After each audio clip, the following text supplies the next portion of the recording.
नमस्कार मंडळी, कसे आहात तुम्ही सगळे? मी यूट्यूबवरील अमृताचे डोही या माझ्या आध्यात्मिक चॅनलमधून मी तुम्हा सगळ्यांचं मनापासून स्वागत करते. मी संध्या सप्रे. माझं यूट्यूबवरील अमृताचे डोही यामध्ये आपण सध्या आद्य शंकराचार्यांचा अपरोक्ष अनुभूती हा ग्रंथ आपण बघत आहोत. आज मी एपिसोड 12ला सुरुवात करते. एपिसोड 12मध्ये मंत्र 51 ते मंत्र 55 यापर्यंत आपण बघणार आहोत. परंतु त्याआधी मंगलाचरण म्हणून मी सुरुवात करते. श्रीमं गणाधिपतये नमः. वक्रतुंड महाकाय सूर्यकोटि समप्रभ. निर्विघ्नं कुरु मे देव सर्वकार्येषु सर्वदा. नमो देवे महादेवे शिवाये सततं नमः. नमः प्रकृते भद्राये नियता प्रणता स्मताम्. कृष्णाय वासुदेवाय हरये परमात्मने प्रणतक्लेशनाशाय गोविंदाय नमो नमः. समचरण सरोजं सांद्र नीलांबुदाभं जगन्विहित पाणिं मंडनं मंडनानां. तरुण तुलसीमाला कंधरं कंजनेत्रं सदय धवलहासं विठ्ठलं चिंतयामि. अपरोक्ष अनुभूती मंत्र 51.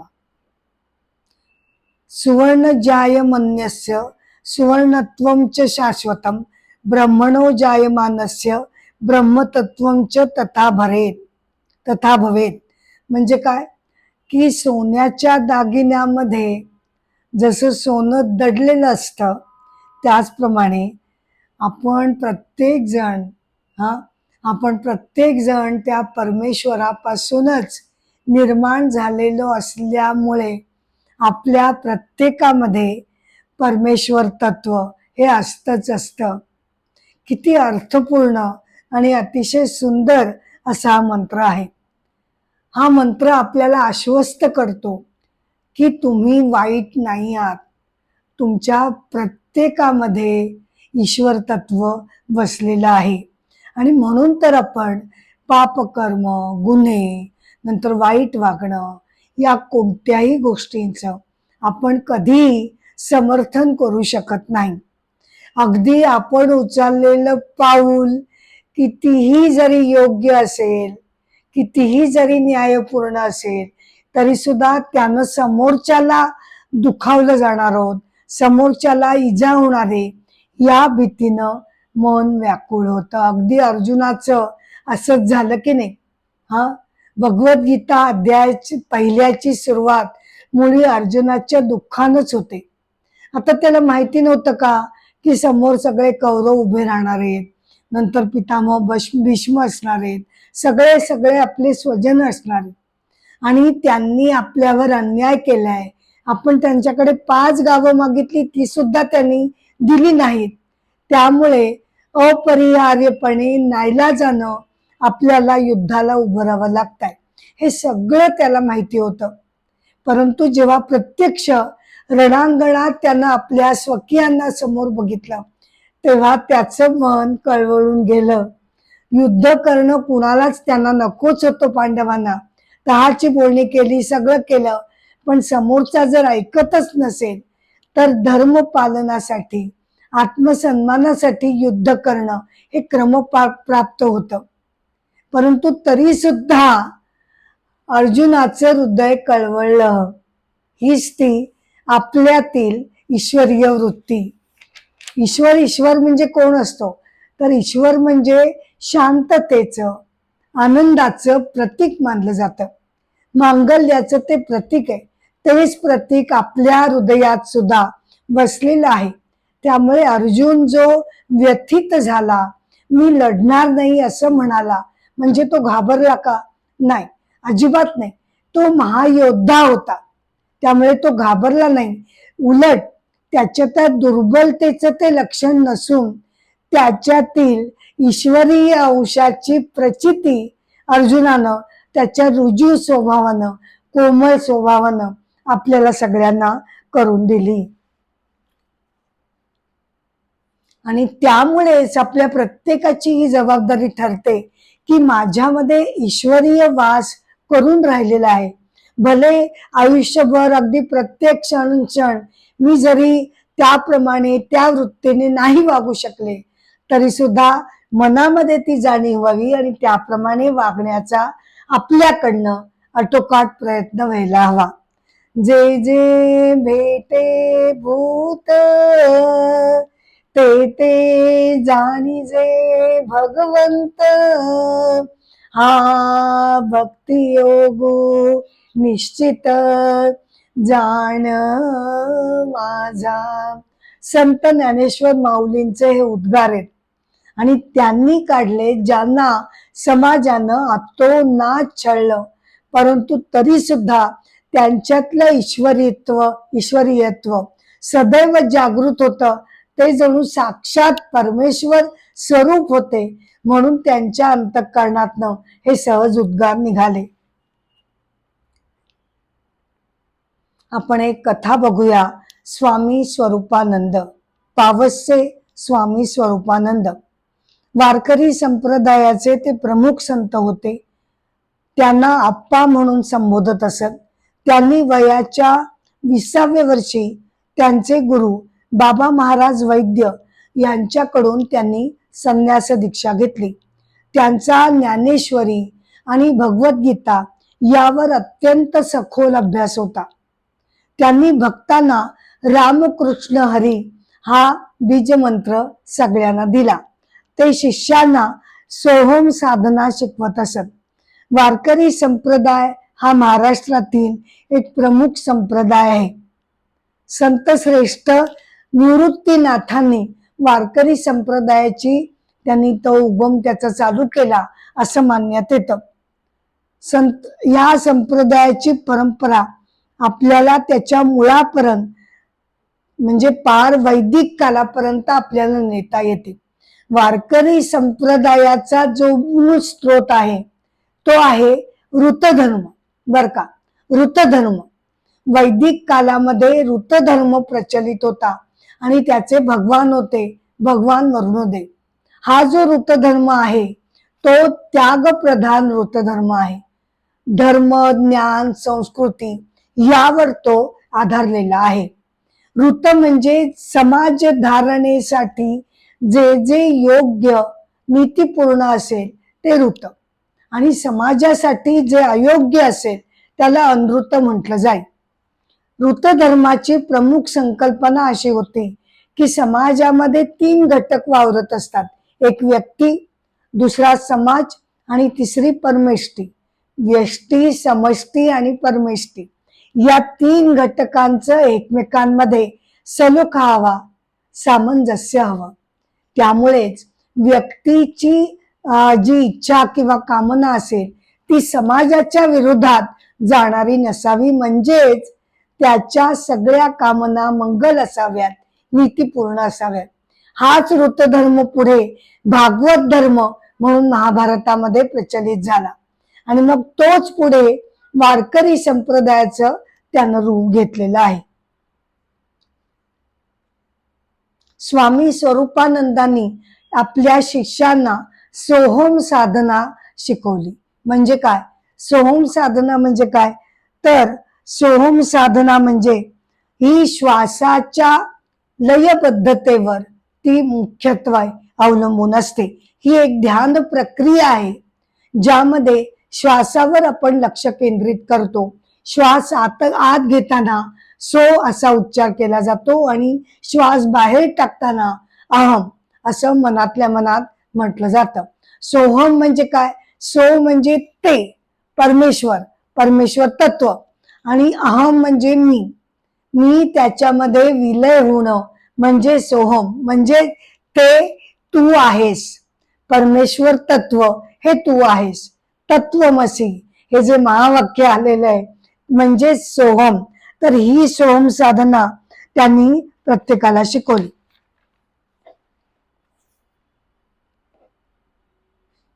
आता वळूया मंत्र 52 कडे.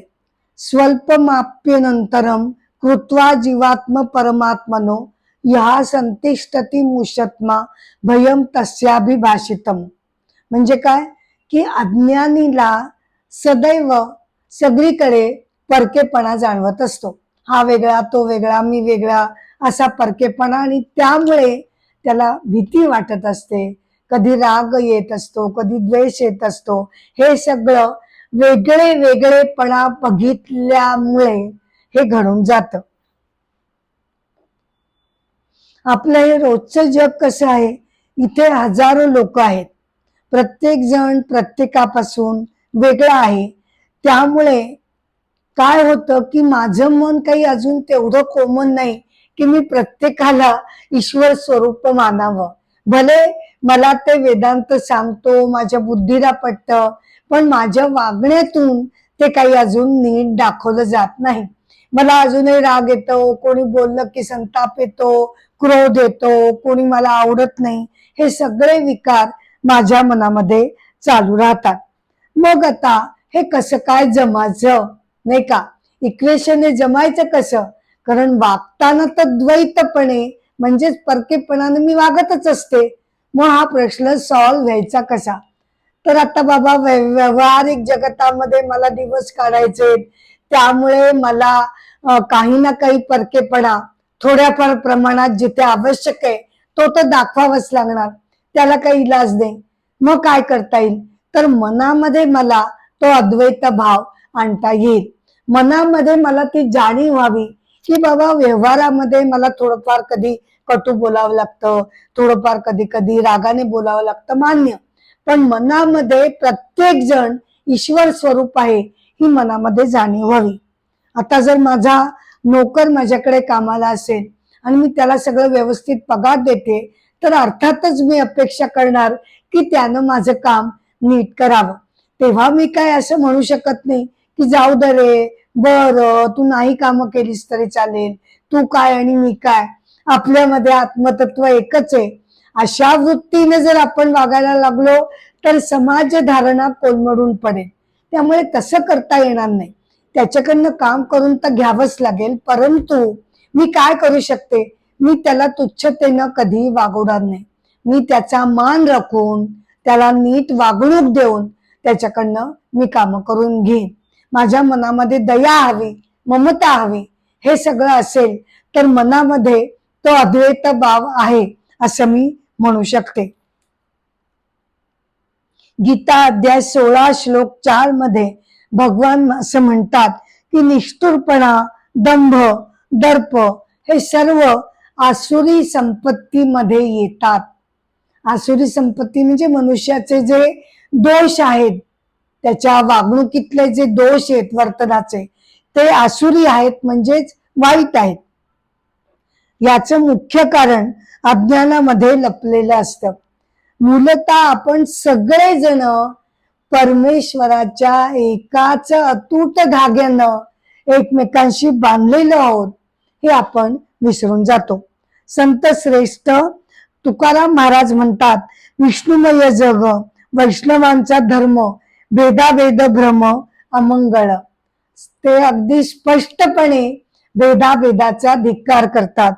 कुणाही जीवाचा न घडो मत्सर, कुणाही जीवाचा न घडो मत्सर, वर्म सर्वेश्वर पूजनाचे.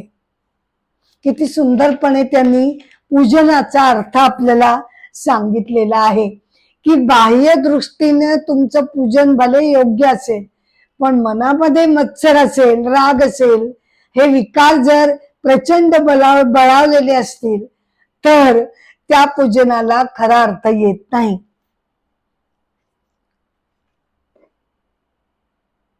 मंत्र 53.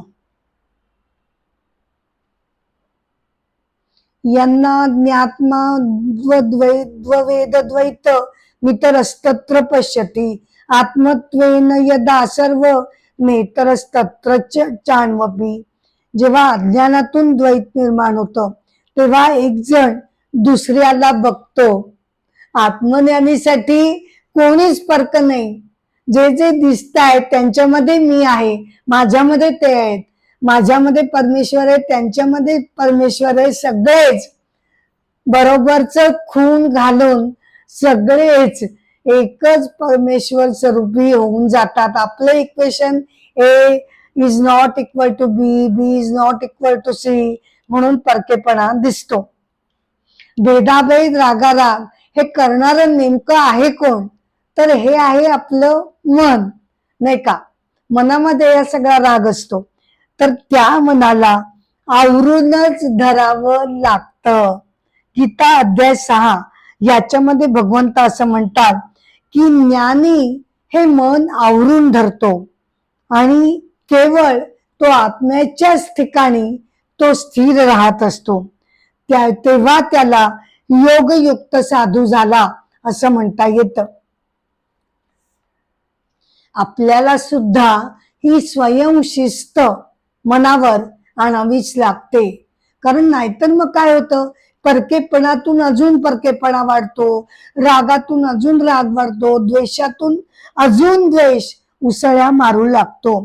त्यामुळे या उग्र रूप या विकारांनी धारण करू नये म्हणून या वृत्तींना आवर घालायची गरज असते. मुंडक उपनिषदामध्ये जो शांती मंत्र आलेला आहे तो अतिशय सुंदर आहे, अर्थपूर्ण आहे. तिथे साधक परमेश्वराला अशी विनंती करतो, हे परमेश्वरा, आम्ही शुभतेचं ऐकावं. काय? आमच्या कानांनी शुभतेचं ऐकावं, वाणीने शुभतेचं बोलावं आणि डोळ्यांनी शुभतेचं पाहावं. असे निर्बंध आपण स्वतःहून स्वतःवर घालून घेतले गेले तरच या द्वैतरूपी संसार चक्रामध्ये वागताना बोलताना हा ईश्वरीय जे तत्व आहे ते आपल्यातून, आपल्या वागण्यातून प्रगट होऊ शकेल. हा संसार तर सोडून कुठे जायचं नाहीये, त्याची गरज पण नाही. अहो जाऊन जाऊन जाऊन जाणार कुठे? अगदी भले एकांतवासात गेलो तरी सुद्धा मनामध्ये राग असेल, द्वेष असेल, त्या विकार थांबले नसतील तर त्या एकांतवासाला सुद्धा काही अर्थ राहत नाही. त्यामुळे स्वतःवर पूर्णपणे निर्बंध घालणं आणि निर्मळ जीवन जगण्याची आकांक्षा ठेवणं हे अत्यंत महत्वपूर्ण असतं. आणि त्यामुळे काय घडतं की हळूहळू आपण सहज क्षमा करून जातो दुसऱ्याला, राग द्वेषाच्या भिंती गळून पडतात आणि मन शुद्ध व्हायला लागतं. हेच तर आपलं पारमार्थिक संसारत्व सुरू होतं. संसार तर आहे, पण आता त्यामध्ये मी परमार्थाचे रंग भरू लागते आणि जीवन स्वच्छ शुद्ध असं व्हायला लागतं. एक कथा आपण बघूया. पितामह भीष्म यांच्याबद्दलची कथा आहे. पितामह भीष्म हे सत्यवतीचे जे पुत्र होते, त्या चित्रांगद आणि विचित्रवीर्य. चित्रांगद हा एका युद्धात मारला गेला. आता फक्त विचित्रवीर्य हा राजपुत्र उरलेला होता. परंतु तो जरी तरुण होता तरी तो पराक्रमी नव्हता, प्रकृतीने तो नाजूक होता. त्यामुळे पितामह भीष्मांनी ठरवलं की विचित्रवीर्यासाठी, बर का, विचित्रवीर्यासाठी आपणच मुलींना बघूया. तिथे काशी राजानं त्याच्या 3 पुत्रींचं स्वयंवर ठेवलेलं होतं. तिथे जाऊया आणि तिथे आपण स्वयंवरातून त्या तिघींना इथे घेऊन येऊया, असा पितामह भीष्मांनी विचार केला आणि ते काशीकडे गेले. तर काशी नगरात गेल्यानंतर लोक त्यांच्याकडे बघून कुजबुजायला लागले. अरे हा कशाला इथे आला? याने तर मारे भीष्म प्रतिज्ञा केली ना की मी लग्न करणार नाही, आणि आता हा स्वयंवरासाठी आलाच कसा? लोक ते बोलायला लागल्यानंतर पितामह भीष्मांना अतिशय राग आला आणि त्यांनी त्या तिघी कन्या ज्या होत्या स्वयंवराला उभ्या राहिलेल्या त्यांनी आपल्या रथात घातलं आणि त्यांना ते पळवून हस्तिनापुराकडे घेऊन येऊ लागले. बऱ्याच लोकांनी त्यांना अडवण्याचा प्रयत्न केला, त्या सगळ्यांना त्यांनी हरवून टाकलं. एकटा शाल्व राजा पुढे आला, कारण त्याचं त्या 3 कन्यांपैकी अंबेवर मन उजळलेलं होतं आणि अंबा सुद्धा स्वयंवरामध्ये शाल्व राजालाच वरमाला घालणार होती, असं सगळं ठरलेलं होतं. पण हे सगळं विपरीत होऊन गेलं. भीष्मांनी त्या तिघींना पळवलं. शाल्व राजा आला, त्यालाही भीष्मांनी पराभूत केलं, कारण त्यांना या गोष्टीची काही कल्पना नव्हती. नाहीतर त्यांनी तिथेच अंबेला शाल्व राजाकडे दिली असती. सगळ्यांचा पराभव करून पितामह भीष्म विचित्र वीर्य राजपुत्रासाठी या 3 कन्यांना घेऊन हस्तिनापुरामध्ये येऊन दाखल झाले.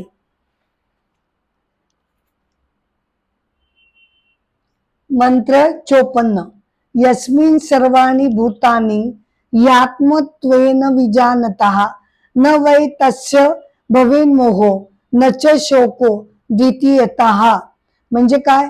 द्वैत अवस्था जेव्हा संपते तेव्हा सर्वत्र ज्ञानी साधकाला परमेश्वर दिसू लागतो.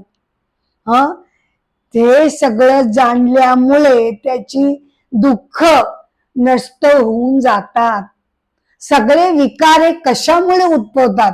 कारण प्रत्येक जण वेगळा आहे. म्हणून हा परकेपणाच मी काढून टाकला तर राग येणार नाही, मला दुःख होणार नाही, संताप येणार नाही.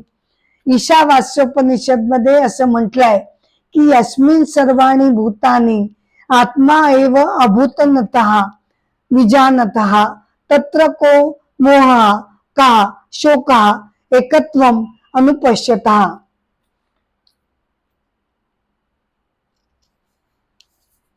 साधक जेव्हा स्वतःला इतरांपासून वेगळं समजत नाही, एवढंच नाही तर सगळ्यांमध्ये तोच आहे किंवा त्याच्यामध्ये सगळं जग अंतर्भूत आहे, तेव्हा त्याची जगण्याची मुळी दिशाच अंतर्बाह्य बदलून जाते. हा खूप विलक्षण आहे सगळं. आपल्याला त्याचा अनुभव नाही म्हणून, पण विचार करून बघा, असा अनुभव ज्याला येतो त्याची जगाकडे बघण्याची आता काय दृष्टी असेल. केवळ प्रेम, ममत्व आणि माया हेच फक्त त्याच्या हृदयामध्ये काठोकाठ भरलेलं असेल. जणू काही लाटेला समजावं ना की अरे मी आतापर्यंत एकटी, छोटी, लहान, दुर्बल अशी स्वतःला वेगळी समजत होते, पण मी तर खरं प्रत्यक्षात हा विशाल सागर आहे. हे जेव्हा लाटेला समजून येतं तेव्हा काय घडेल? तशी स्थिती ज्ञानी साधकाची होते.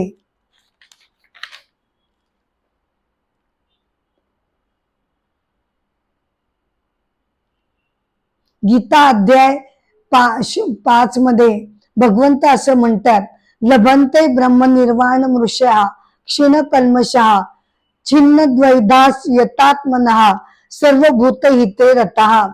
ज्यांनी ज्यांनी सगळ्यांमध्ये एकच परमेश्वर बघितलाय, ज्यांची पाप नाहीशी झाली आणि जे आत्मसंयमान सगळ्या लोकांच्या हितासाठी झटत आहेत, त्यांना या जन्मामध्येच ब्रह्मनिर्वाण रूपी मोक्ष मिळतो. मग माझं चुकतं कुठे? तर मी काय करते, छोट्या छोट्या गोष्टी मनाला लावून घेत असते आणि माझ्या पाठीवरचा दुःखांचा डोंगर हा उंच उंच होत जातो. कित्येक गोष्टी खरं तर मला टाळता येतात, मला दुर्लक्ष करता येतात, पण मी ते करत नाही. एक एक एक एक दुसऱ्याचे शब्द मनाला लावून घेते आणि माझ्या पाठीवरचं ओझ हे वाढत जातं. आपण निदान सगळ्यांभोवती जरी परमेश्वर नाही बघितला तरी वाटेत येणारे हे छोट्या छोट्या ज्या गोष्टी आहेत ना, ज्याकडे मी दुर्लक्ष करू शकते, त्या तरी ते काटे आपण बाजूला काढायला हवेत. संत श्रेष्ठ तुकाराम महाराज म्हणतात, अवघे ब्रह्मरूप रीता नाही ठाव, अवघे ब्रह्मरूप रीता नाही ठाव, प्रतिमा तो दैव कैसा नोहे. हा, प्रतिमा तो दैव कैसा नोहे, नाही भावतया सांगावे ते किती, आपुल्याला मती पाखंडिया. हा, संत श्रेष्ठ तुकाराम महाराजांनी काय म्हटलं की अवघे ब्रह्मरूप रीता नाही ठाव.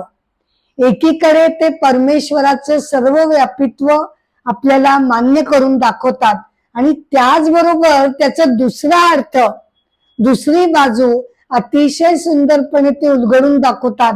ते म्हणतात म्हणजेच त्याचा अर्थ काय झाला, आपण जे सगळेजण मूर्तीची सगुण पूजा करतो, सगुण ईश्वराला आपण जे आपल्या गाभाऱ्यामध्ये मूर्तीच्या स्वरूपात आणतो, ते काही चुकीचं नाहीये.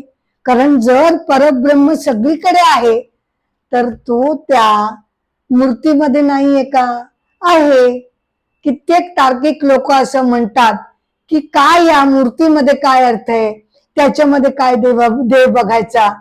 तर ह्याला चोख उत्तर संत श्रेष्ठ तुकाराम महाराजांनी देऊन टाकलेले आहे. पण ते म्हणतात ज्याच्या मनामध्ये फक्त तर्क संशय हेच भरलेलं आहे, ज्याच्या मनामध्ये भक्तिभावच नाहीये, त्याला कितीही जीव तोडून सांगितलं तरी उपयोग होत नाही.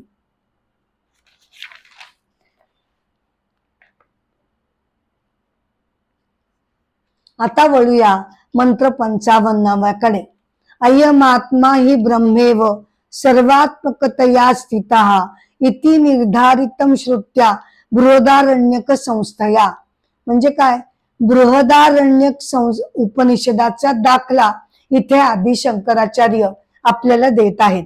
ते म्हणतात की आपल्यातील आत्मतत्व हेच परब्रह्म तत्व आहे असं बृहदारण्यक उपनिषदांनी म्हटलेलं आहे. त्यामुळेच सर्वप्रथम मनामध्ये हे तत्व मुरवावं लागतं, त्याचं मनन चिंतन करावं लागतं. मग हळूहळू बुद्धीला पटतं, मन स्वीकारतं आणि मग आपली वागणूक बदलायला लागते.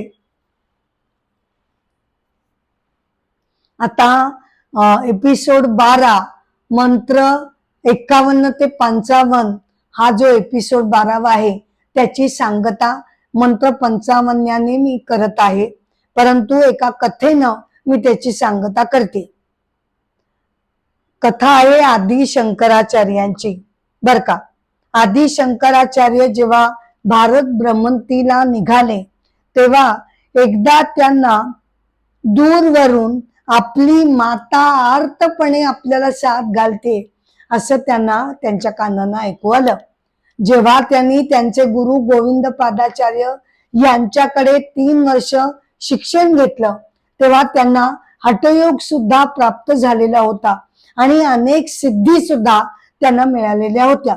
अर्थात ही गोष्ट वेगळी की त्या सिद्धीचा उपयोग त्यांनी गैरवृत्तीनं कधीही केला नव्हता, की त्याकडनं लोकांना काहीतरी फसवावं, त्यांना लुबाडावं.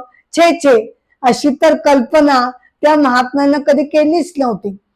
फक्त जेव्हा अगदी वेळ पडेल तेव्हा ते त्या सिद्धीचा उपयोग करत असत. त्यांना कानावर त्यांचे हाक ऐकू आले आणि ते आकाश मार्गाने आपल्या जन्मगावी काळडी इथे गेले. आता काळडी गावामध्ये ते गेल्यानंतर त्यांची कीर्ती एव्हाना भारतभर पसरलेली होती. त्यामुळे लोक धावत धावत येऊन त्यांना बघायला आले. पण आदि शंकराचार्यांचं मन नव्हतं, त्यांचं तिकडे लक्ष नव्हतं. कधी एकदा आपल्या मातेला भेटतोय असं त्यांना झालेलं होतं. त्यांनी घरामध्ये पाऊल टाकलं तर खरोखर त्यांची माता आर्यांबा या अतिशय विकल अवस्थेमध्ये तिथे पडलेल्या होत्या, झोपलेल्या होत्या. आदि शंकराचार्य तिकडे धावत गेले. त्यांनी तिला आपल्या जवळ बसवलं आणि तिच्याकडे ते प्रेमानं बघू लागले. आर्यांबा मातेचा मूळ विश्वासच बसेना की खरोखर आपला शंकर आपल्याला भेटायला आला. तिचं मन आनंदानं अगदी भरून गेलं. एकटक त्याच्याकडे डोळ्यातनं अश्रू वाहतायत.